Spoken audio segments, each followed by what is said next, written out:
Joseph Stalin, héroe o villano. Hablar de una persona, de un tiempo, de un sistema social, sin tener en cuenta el entorno, sin tener en cuenta el momento histórico, es un grave error.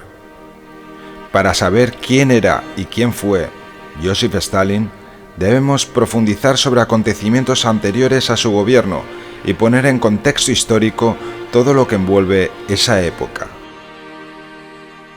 Joseph Vissarionovich Zugashvili nace en diciembre de 1878 en una familia de sirvientes georgianos. En esa época gobernaba Alejandro II de la familia Romanov. La historia de Rusia se resume en dinastías de emperadores que ejercían como patriarcas autocráticos a lo largo y ancho de su geografía.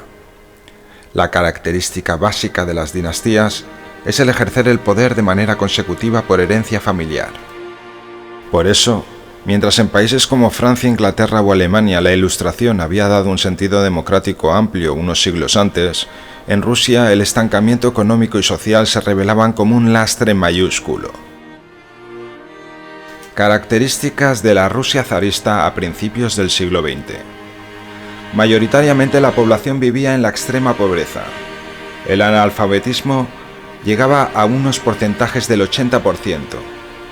La economía estaba basada en la agricultura. La mayoría de la población era campesina. Había una desigualdad brutal. La minoría de terratenientes, aristócratas y comerciantes acumulaban el total de la riqueza. La servidumbre, aunque abolida en 1861, seguía vigente. Las condiciones de vida eran precarias. Largas jornadas laborales, bajos salarios, falta de acceso a servicios básicos, hacinamiento en viviendas insalubres. Además, los zares se habían endeudado con las potencias occidentales, lo que llevó a Rusia a tener una descomunal deuda externa.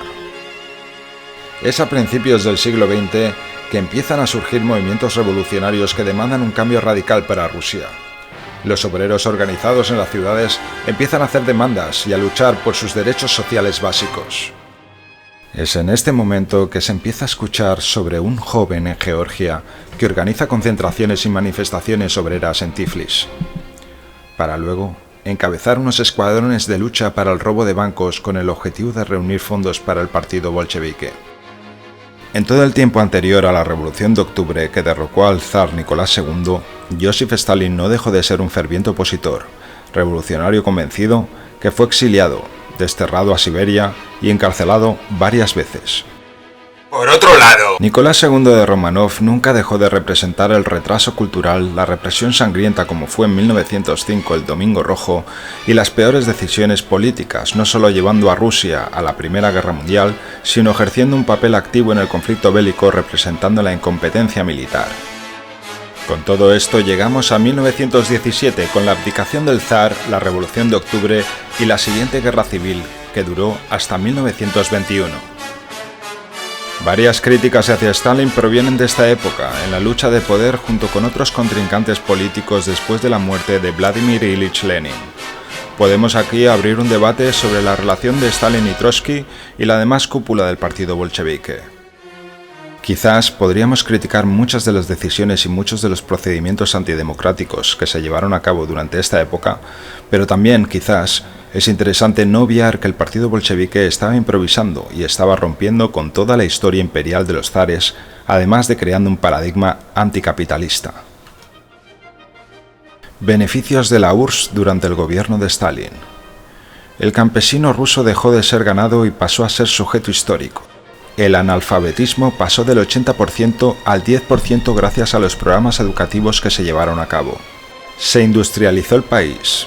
Las mujeres rusas pasaron de propiedad del marido a ciudadanas con derechos en 1920.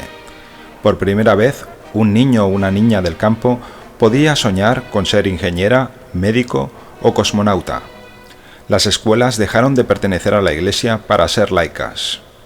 Se crearon amplias y comunes colectividades. La esperanza de vida se elevó considerablemente. Se creó un sistema universal de vivienda, sanidad y educación. Se eliminó la deuda externa casi por completo.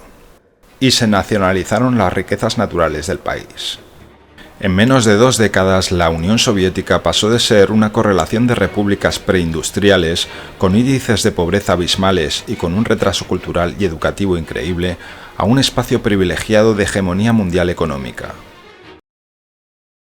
Hoy nos toca hablar cómo fue vivir durante la Unión Soviética. Este libro, escrito por mi madre, cuenta la historia de mi familia desde hace siglos. Este libro está escrito en base de los recuerdos de algunos parientes, de las cartas y de la información en los archivos. Y cuenta la historia de los tiempos antiguos de mis parientes, de mi familia. Yo literalmente tengo a quien preguntar. Yo puedo preguntarles a ellos. Por cierto, esa soy yo. Para que no piensen que ese libro no tiene nada que ver conmigo. Con la llegada del socialismo a los pueblos chicos llegó la cultura. Desarrollaban agricultura, construían escuelas, construían clubs para bailes, etc. Este sistema dio cosas buenas para la mayoría de la población. Y la mayoría de la población antes de eso no tenían nada, ni siquiera acceso a la educación. No tenían ningún futuro. ¡Claro que era bueno! Ahora, si ustedes lo están comparando con ahora, es otra cosa. Por eso es importante saber de la historia, saber de dónde venimos. Aquí es preciso tener en cuenta que en el momento en el que el paradigma anticapitalista se hizo realidad y competía con las potencias coloniales, pronto la URSS se convirtió en un proyecto hostil. En el momento en el que los derechos laborales se establecían en la Unión de Repúblicas Socialistas, este ejemplo empezó a seducir a los movimientos obreros que emergían en toda Europa. En el momento en el que el papel de la mujer soviética era liberado de aquel relegado a la cocina y a la familia, también empezó a crear ejemplo. La URSS deseaba la emancipación de los movimientos obreros en todo el mundo, y los dirigentes europeos lo sabían.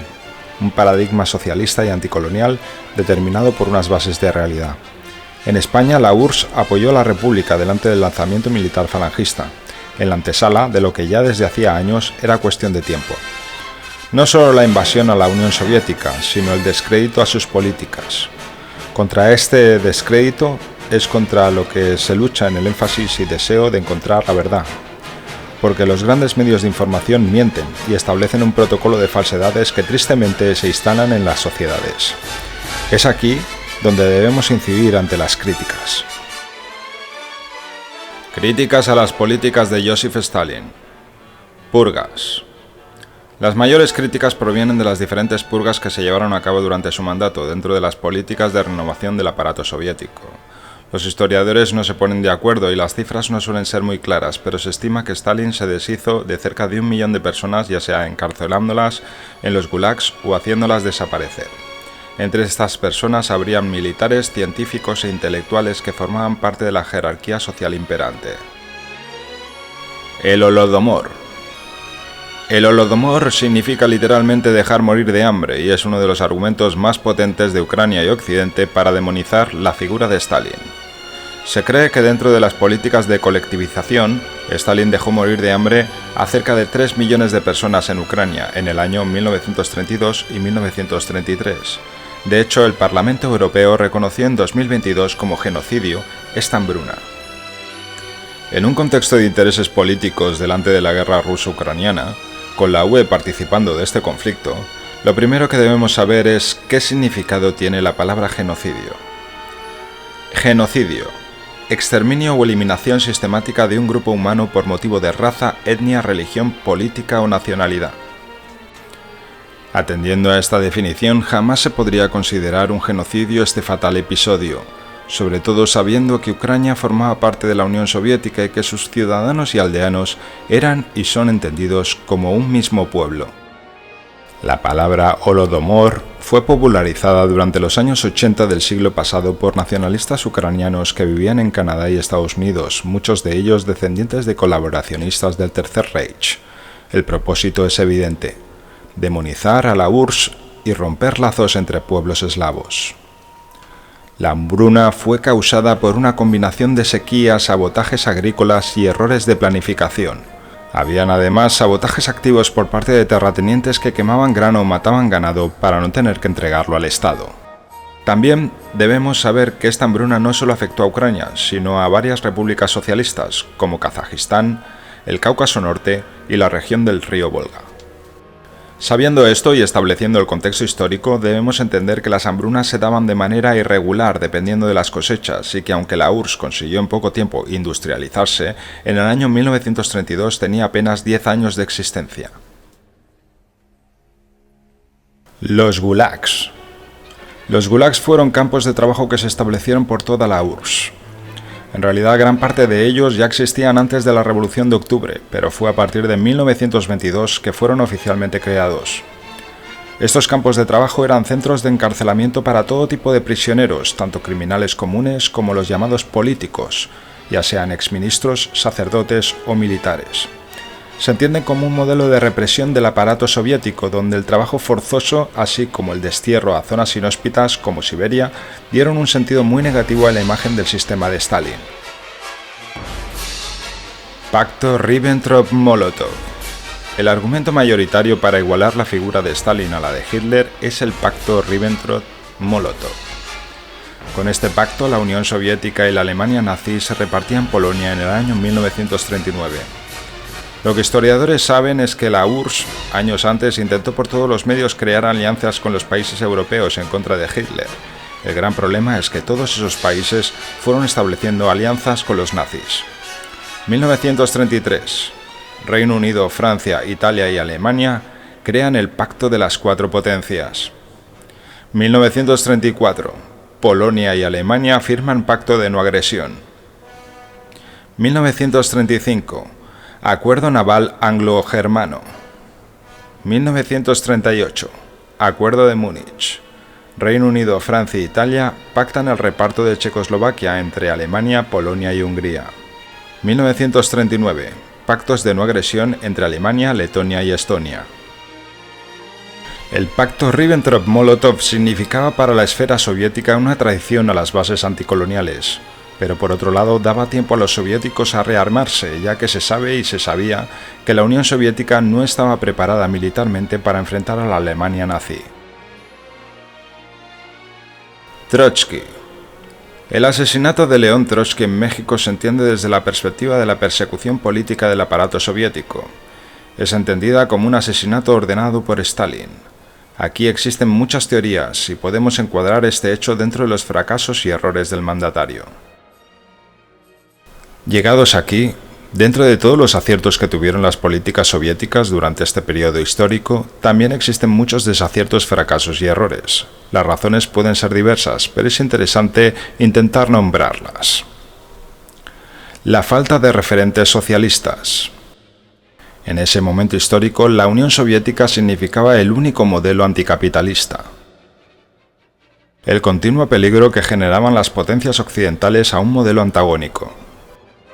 La Unión Soviética había generado un recelo mayúsculo en las sociedades de Occidente, ya que ofrecía a su población derechos que todavía eran una utopía en los países coloniales.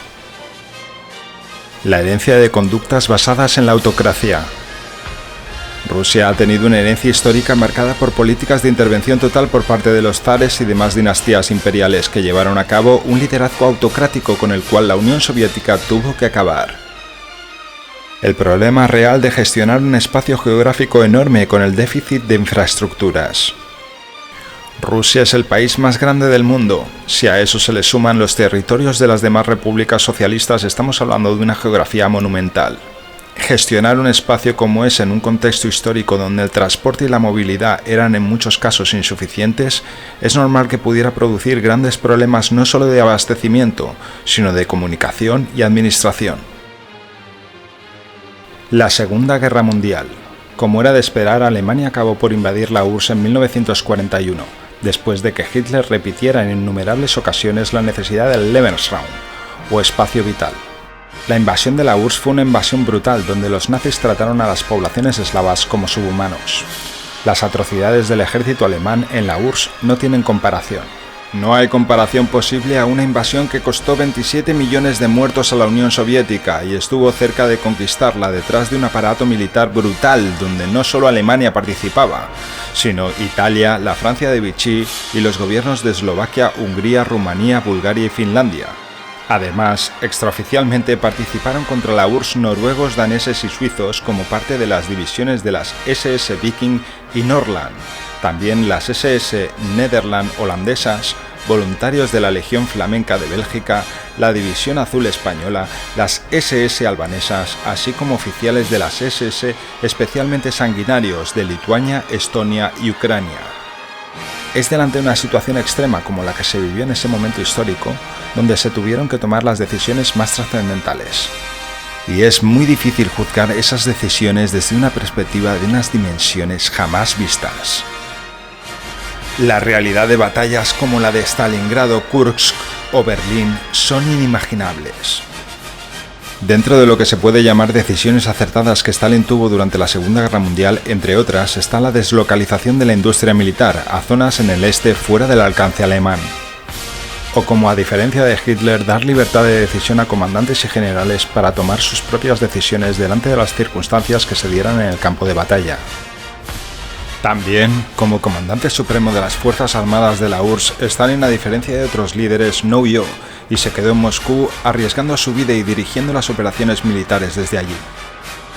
Otro dato interesante fue que durante la guerra su hijo mayor Jakob fue hecho prisionero por el bando alemán. Delante de esta circunstancia, los germanos intentaron un intercambio con el mariscal de campo von Paulus, hecho prisionero después de la batalla de Stalingrado. La respuesta de Stalin fue clara: no canjeo soldados por mariscales de campo. Esta respuesta, que muchos consideran tirana e insensible, demuestra la determinación y la coherencia hacia el pueblo soviético, fuera de intereses personales. Se puede decir que el liderazgo de Stalin delante de la Alemania nazi fue un liderazgo fuerte y decidido, que llenó de resolución al soldado soviético y que liberó al mundo de las atrocidades racistas y genocidas del ejército de Hitler. Una vez acabada la guerra, la URSS, aun con el tremendo descalabro económico y demográfico, continuó siendo un ejemplo de determinación y admiración por todas aquellas personas que se maravillan con la muerte del Tercer Reich y su régimen del terror. Sin duda, muchos errores podemos reconocer en la URSS durante el mandato de Joseph Stalin, pero ciertamente sería faltar a la verdad no decir que fue un líder decidido y responsable que transformó al país en una potencia mundial y un coloso industrial, con una población alfabetizada e ilustrada. Los logros en sus casi 30 años de gestión son innumerables, y la sociedad soviética así lo vivió y sintió, creando un legado que sigue vigente y lo seguirá a lo largo de toda la historia.